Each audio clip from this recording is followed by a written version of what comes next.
So so the reason I'm here today is because I have alcoholism. I have a disease, and I have an allergy to alcohol. Um, I I know there's a lot of new people in the room, so I'm gonna kind of go. I'm gonna say what I always say, but this Alcoholics Anonymous is a program of recovery. It's not a program of failure. And it's a way of life where drinking isn't necessary. It's not a place to stop drinking. If you want to stop drinking, you just don't drink one day at a time until your mind shouts so loudly at you that you have to drink again, until you get in enough pain and you'll have to drink again. And that's how you stop drinking. I couldn't stop drinking. I couldn't do it. I couldn't stop drinking and I couldn't drink. At the end, neither one was working for me. And as long as I thought I could stop drinking on my own power, I couldn't do it. And the craziest thing is that the day that I admitted complete defeat about alcohol, the day that I admitted that I cannot quit alcohol on my own, was the day that somewhere I got the strength to not drink that day, one day at a time. It says in the first step, it says, my admission of personal powerlessness became the firm bedrock upon which a happy and purposeful life could be built. And I could do that with alcohol. I could admit that I was powerless over alcohol. And that is the first half of the first step. And that's a principle. And in the 12 and 12, it also says that AA's 12 steps, which was, I think it was read at the beginning of the meeting, right? AA's 12 steps is a group of principles, spiritual in their nature, which if practiced as a way of life can enable me, the sufferer, can remove my obsession to drink and enable me to become happily and usefully whole. So that's kind of, that's kind of what I wanted when I came in. I wanted to be happy and usefully whole. I wanted to not drink.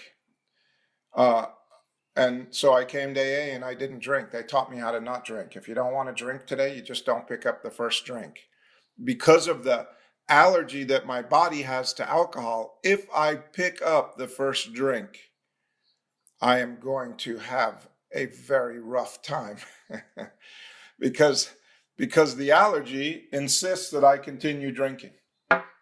And the allergy kicks off a craving in me, which makes it impossible for me to know if and when I'm going to stop. And I have blackouts and car crashes and job removals, and I have a terrible life when I drink alcohol, and I trash every relationship I'm in. And because of alcoholism, because it's so strong, I put every alcohol in front of everything in my life, everything. In front of my wife, my kids, my job, my health, everything.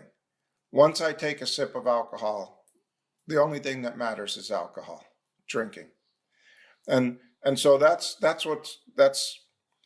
why I can never ever drink alcohol again today successfully, ever. One day at a time, I can't drink. But it's a principle that I can never drink again successfully. That's a principle that I live by. So when the craving to drink comes up, when the mental obsession attacks me and says you need some alcohol to kill this pain, this is too much, then I have a dilemma, because I can't drink alcohol, but I can't live with the pain in my head. I can't live in the life that I'm living without it. And I'm kind of screwed. And that's where the rest of the steps come in as a way of life. See, I thought I came to Alcoholics Anonymous. I thought that I came here and I stopped drinking and that I would be restored to sanity because I didn't drink alcohol anymore. I thought it was alcohol that made me insane, and that all of my problems were based on alcohol. And so I came in and I stopped drinking, and you know what? Right away, some things got better right away. I was able to keep a job. I was able to keep a relationship. My parents, were saying things like, "We're proud of you that you're sober," and I had money in my pocket because I wasn't drinking it away. and I wasn't spending it on drugs. So things did get better right away. But as time passed, the old mind came back, the old ego came back. See, when I'm crushed by alcohol, when I'm crushed by it, and it takes away all my self-sufficiency, and it crushes me, and it crushes all the relationships out of my life, and it crushes all the money out of my bank account, and it crushes my ego into a state of helplessness, or a seemingly state of helplessness. Then I'm open to some help. I'm open to some guidance, and that's what happens in the beginning. I come into AA. I'm willing to do anything. But after I've been around here a little while, I think, maybe the new guys should be willing to do anything, and I should be able to just come in and take a seat, and the meeting should go on as it's planned. I got 6 months now. It's time somebody else makes the tea. It's time somebody else greets at the door. And the old ego comes back. And when I first come in, I'm willing to take any job, please just let me have a job. I'll do anything. And then I get that job, and a couple of weeks later, I'm looking around thinking, man, this was a job for a low bottom drunk. I'm not a low bottom drunk anymore. I got 6 weeks of sobriety. I should be the president of this company.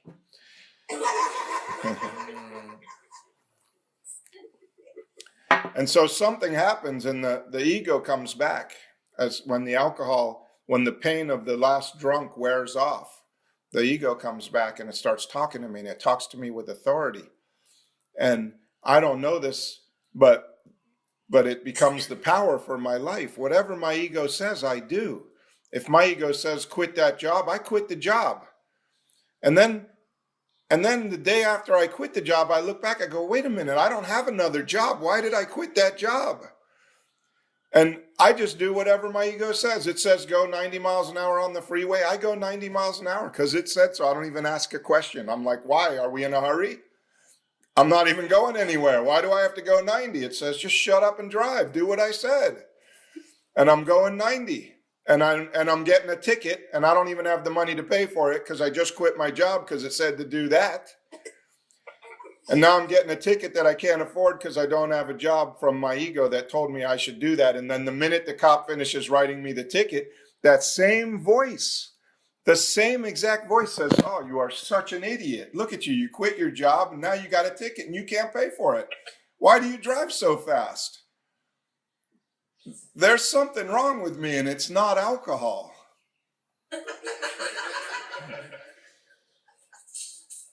So I got to know what's wrong with me, and I didn't know what was wrong with me for a long time around AA. They just said, just don't drink and you're a winner. And I was not a winner, as you could tell by the story I just told.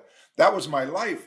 Everywhere I went, I made bad decisions, and then but I did whatever my mind said to do. It seemed like a great idea at the time, right? And then it turned out to be chaos, and my whole life is filled with drama everywhere I look, and I'm sober, and I'm going, why does my life suck so bad? Why do I have all this bad luck? Well, it wasn't bad luck that I lost my job. I went in and quit. It wasn't bad luck that I got a ticket. I had to go 90 for no reason whatsoever. And so it's not luck, it's my mind tells me to do stuff, and I do it, and it's not right. And I have something wrong with my mind. And what's wrong with my mind, what I was shown, what alcoholism is an unsatisfiable, fault-finding, opinionated mind. My sponsor told me that's what I had. This is at about 2.5 years of sobriety because I was going crazy. With time in AA, I was going crazy. And I met this new sponsor, and he said, no, you have alcoholism. You have a disease. You don't have an alcohol problem. I'm not drinking alcohol anymore, but my life is a mess. So what's going on? He says, you have alcoholism. And alcoholism isn't alcohol. Alcoholism is an unsatisfiable mind.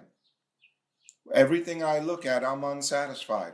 That's what he said he had, and he thought that I might have that too. So I looked at my life, and when I looked at my life, I saw that that was true. My life, everywhere I looked, I didn't have the right girlfriend. I needed a different one. I had one, but she wasn't good enough.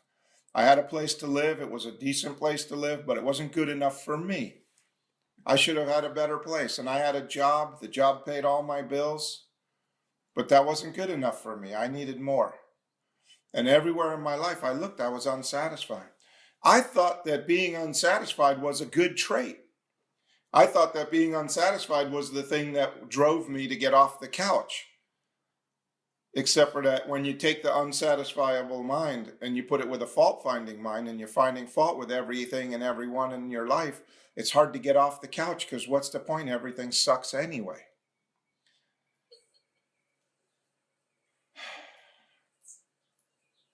And I have a self-obsessed mind. I'm all I ever think about. Everything is about me. If somebody in the room whispers to somebody else, I think they're talking about me. Isn't that weird? Like Claire was saying the other day, two people were talking in her office and she was sure they were talking about her. That's the mind that I have. If two people in London are talking right now, anywhere in London, I'm pretty sure they're talking about me. I'm not even in London. Oh man, it's tough. It's tough. So this is what's wrong with me. And when I know this, I can walk into the steps as a way of life for my life. Because now I know what I'm treating. I'm not treating alcohol. I didn't drink today. I haven't drank for a long time. I should be done. If it's about alcohol, I'm done. I didn't want to drink today.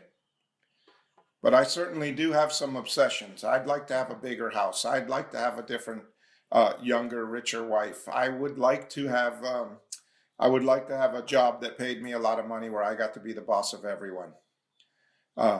I would like those things. And if I ask myself about it, you know, that all those things in my life aren't right still today. And I could go crazy today. It sounds insane when I talk about it out loud like that, because today I love my life. I love my life. I love the wife that I have. I love the house that I have. I love coming home. When I come home, I get out of my car and I walk in. I don't sit in my car and dread walking into my house. I hear stories about that, and I know I've been like that before. Today, because of Alcoholics Anonymous, I love my life. I have the best life I've ever known. Isn't that crazy? The worst thing that ever happened to me was that I became an alcoholic with alcoholism. And today, the best thing that ever happened to me was that I became an alcoholic with alcoholism. Go figure that out. But the reason why is because I have a way of life today where drinking isn't necessary. I have 12 steps as a way of life. I have an application of steps in my life where, you know, now today it's not about alcohol. It's about alcoholism. It's about treating the disease. It's about treating the unsatisfiable mind by admitting that no matter what I get, I'm never going to be satisfied. By admitting complete defeat. That inside, I'm a complete defeat. No matter what I get inside, it's not going to be good enough for me. No matter what I get inside, I'm not going to be at peace. I'm not going to be happily and usefully whole because of the disease of alcoholism. When I can admit that, and I can become as crushed as I was about alcohol, about my life, about living a good life, then I can do some things that I can't do unless I have that state, unless I'm in that place where I can admit complete defeat. Because that's the beginning of the whole thing, is having that spirit of complete defeat, admitting how hopeless I actually am on my own power. It says in the first step,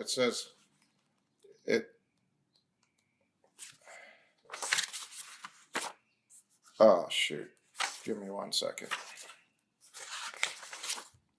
It says, in AA's pioneering times, none but the most desperate cases could swallow and digest this unpalatable truth.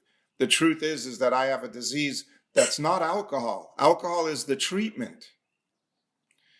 It says, even these last gaspers often had difficulty in realizing how hopeless they actually were. I come into AA and I stop drinking and I think, oh, I'm better now. I'm good. I'm not hopeless. I just need to make more money. I just need a girlfriend. I just need a new car. That's all I need, and I'll be okay. I don't realize how hopeless I actually am, drunk or sober.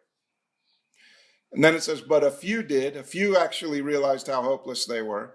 And when these laid hold of AA's principles with all the fervor with which the drowning sees life preservers, they invariably got well. So I'm going to have to do something. I'm going to have to go for this whole program like a drowning man sees as a life preserver. That's an image. You know, I understand that image. I know what it looks like when someone's drowning and they'll grab onto anything for their life. They're not asking questions. No, I don't want the white ring. I want the yellow ring. Please throw me the yellow. I don't want the white ring.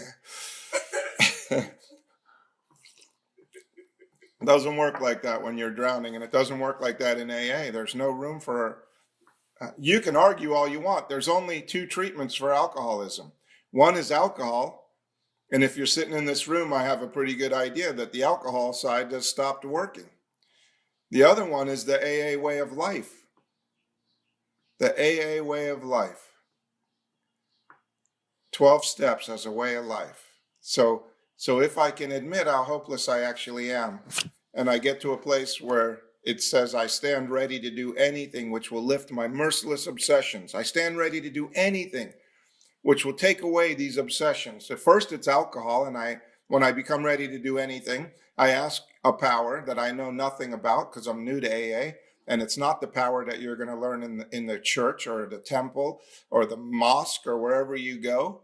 It's not that power. There's a power that you're going to find in AA that's a living power that goes with me everywhere I go. When I stand ready to do anything which will lift that merciless obsession, when I'm totally whipped by alcohol, I say, okay, I need help. Somebody help me. Something help me. And the help is there. And now it becomes the same thing with all of my obsessions. All of my merciless obsessions. I stand ready right now. And when I stand ready to have my merciless obsessions removed, then I walk into step 2. And step 2 says I'm going to come to believe that there's a power greater than me, and that power that's greater than me is going to be the power that restores me to sanity. You know, another thing that I talked a little bit about it, but I didn't identify it. I have a self-talking mind. It talks to me in my own voice. Whatever it says, I believe, because it said it in my voice, and I believe everything I say is true. That's alcoholism, by the way. And so there's 2 powers. There's only 2 powers. There's 2 treatments for the disease, and there's 2 powers for my life. I'm a power, and there's a higher power. Some people like to call it God. The word God is easy to use, but I have a lot of prejudices against the word God. So I like power, especially in the beginning in step 2, because I'm coming to find something that I've never found before, and I've never trusted and relied on before, and I've never had a relationship with before. I have to come to believe that there's a power, that the power is greater than me, and that power is the power that restores me to sanity. All that self-talk, all that changing jobs and driving fast and eating too much and throwing out my girlfriend and trying to get her back, all of that self-talk that goes on in my head is me using the disease, the mind that has a disease in it. In the center of my mind, there's a disease called alcoholism. And I'm using my mind and my disease and my self-talk to try to restore myself to sanity. And it's never, ever worked. If it had, I would not be in Alcoholics Anonymous. I'd be running the big company. I'd have the big car. I'd have the big house. Because I've tried every way possible to restore myself to sanity. Even Tony Robbins. You'll try it. You'll read I've read every self-help book there is. I'll do anything but AA to try to restore myself to sanity. AA is the last resort. Even when I've been in it for 10 years, I still go to AA last. Because I don't want to. You know why? It tells me why in the first step. It says, every natural instinct in me cries out against the idea of personal powerlessness. Everything in me says, no way, I can handle this. I can do this. I can get this right. I'll read the book again and I'll learn this information and then I'll be able to restore myself to sanity. Everything in me says, no, not God. You got to figure it out. I have the delusion that one day I'm going to wrest satisfaction and happiness out of this world if I only manage well. If I only get the right job and the right girl and the right house and the right car, and I read the right self-help book and I practice it in the right direction, talking to the right God, then I'll get everything I want. But I'm going to be the one who's in charge. And the second step says, no, you're not. No, you don't get to restore yourself to sanity. You tried, it's over. Game over for you. Today, I'm going to come to belief by sharing my life with something that I've never talked to before. I'm going to say something. Could you help me? Something I don't even believe you exist, but they tell me I need something in order to be restored to sanity. So here I am. So do your magic. And something happens. It always happens. If it didn't happen, you still wouldn't be sitting in this room. If you hadn't had an experience of something restoring you to sanity about alcohol, you would not come to Alcoholics Anonymous. What would you be looking for? This whole program is about having a spiritual awakening. Having had a spiritual awakening as a result of these steps, there's still some more stuff to do, but that's what happens as a result of the steps. I have the spirit in me is awakened so that I can intuitively know how to handle situations that used to baffle me. That intuition is my higher power, guiding me in the moment that I'm in so that I know how to handle situations that used to baffle me. You want to know which situations used to baffle me? Everything. Should I pay for the subway or should I jump the turnstile? What should I do? I don't know. I'm baffled. Should I pay the parking meter or should I just chance it? I don't know. What do I do? Oh, it's crazy. I don't know. It's a quarter. I don't know. Should I put the quarter in the machine? I don't know. I'm baffled. If I can get away with the quarter, is it worth a $65 ticket? I don't know. Let me talk about it for 10 minutes.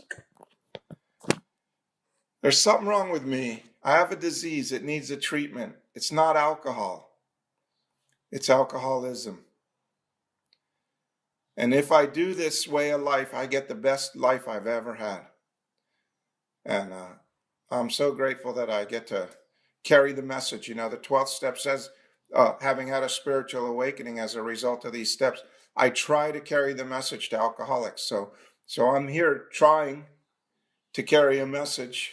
I don't know what got carried. I don't know what happened here today, but I try because that's what I have to do for my 12th step. And I'm just so grateful that you're all here, so I have a place to try.